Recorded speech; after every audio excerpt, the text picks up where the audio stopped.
Guys, so I have another one that also came out of the conversation that I had today, and I'd like to try to get that one a shot as well. This speaks to a problematic that has definitely been in the air around the work of Jordan Peterson, and this has to do with this question of responsibility. And so I'd like to give my take on it. Um, you know that I've talked a lot about sovereignty and about what it looks like and what it means and how it works. And the proposal that I would make, and I think this is also the perspective that Peterson has, although I haven't talked to him about it in detail, so I don't really know, is there's a stack. There's like a pathing. Um, he says you got to clean your room.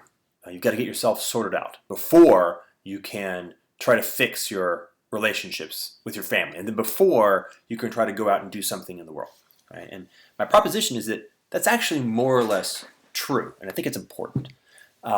Which is not to say, by any stretch of the imagination, that going out and addressing things in your community and going out and addressing things in the larger world is not simultaneously needful and doable. It's just that they actually have to be done in the right order. And here's why I think that's the case.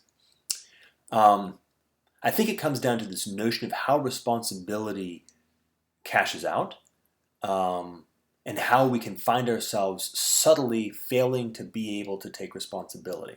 So, the rule that I would put in place, the proposition that I would make, is that you cannot take responsibility for someone else until you can actually take full responsibility for yourself. Now, by that, I don't mean that you've achieved mastery in self-responsibility. I don't mean that your sovereignty as an individual has become infinite. What I mean is, at a minimum, you have begun the process of actually being aware of what your own personal sovereignty looks and feels like. You've begun the process of actually constructing your own individual sovereignty. And you've made the choice to fully take responsibility for yourself. What that means is you get hit by a bus, you lose all your money in a stock market downturn, your dog gets hit by lightning, you take responsibility for that. Now, that sounds maybe a little weird. Obviously, in some sense, you don't have a causal agency over lightning and stock market phenomena. So what does it mean to take responsibility for that? Well, at a minimum, it means maintaining the integrity of your sovereignty in response to the things the world throws at you. All right, you get that? That's the key insight. Once you've taken a choice, made a choice to take full responsibility for yourself, what that means is not that you can control the world. What it means is that you're able to maintain the integrity of your sovereignty no matter what the world throws at you. And what that means is that you're able to maintain the capacity to make at least the best choices that you can make. You're showing up the best that you can show up in response to the circumstances that you find yourself in, right?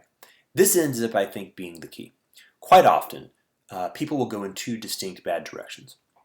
One direction is they actually externalize this responsibility, and what they really do is they disempower themselves, right? So if you blame the world for shitty things that happen to you, what you're doing actually is disempowering yourself. You're weakening yourself. It is, in fact, flat out the reality. The world does stuff over which you have no agency. That doesn't matter. What you have agency over is how you respond to it and whether you respond to it.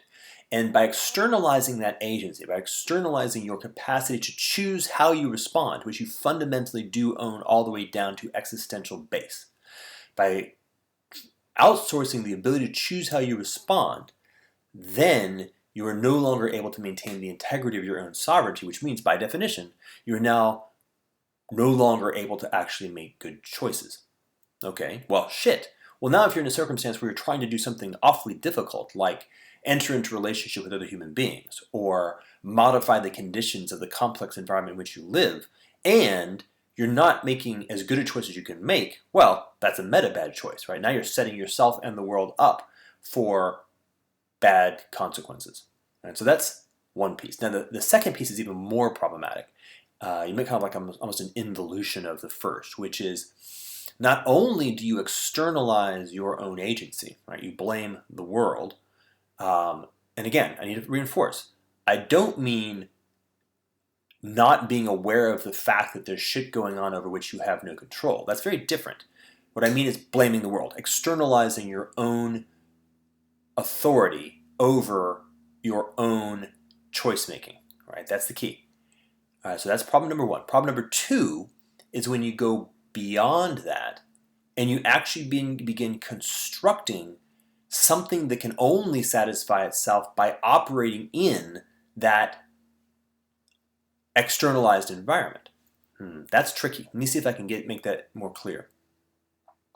So there's a mania that happens when you begin that second path, a mania for actually identifying agency as external, and therefore only being able to feel a sense of being agentic by virtue of exercising control over that which is external.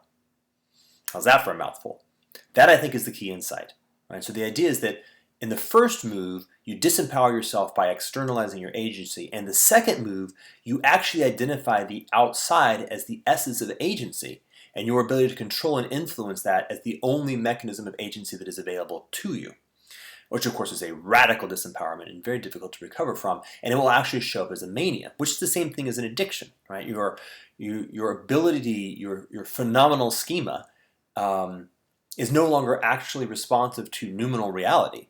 And you're going to start really feeling anxious. You're going to feel neurotic. You're going to feel agitated. And of course, that is going, those sorts of things are telling you something fundamentally is wrong with the way that you're going about making sense of making choices in the world. But quite often, if you're stuck in that environment, it's actually just going to be degrading your sovereignty. So that's what I think is the essence of that proposition.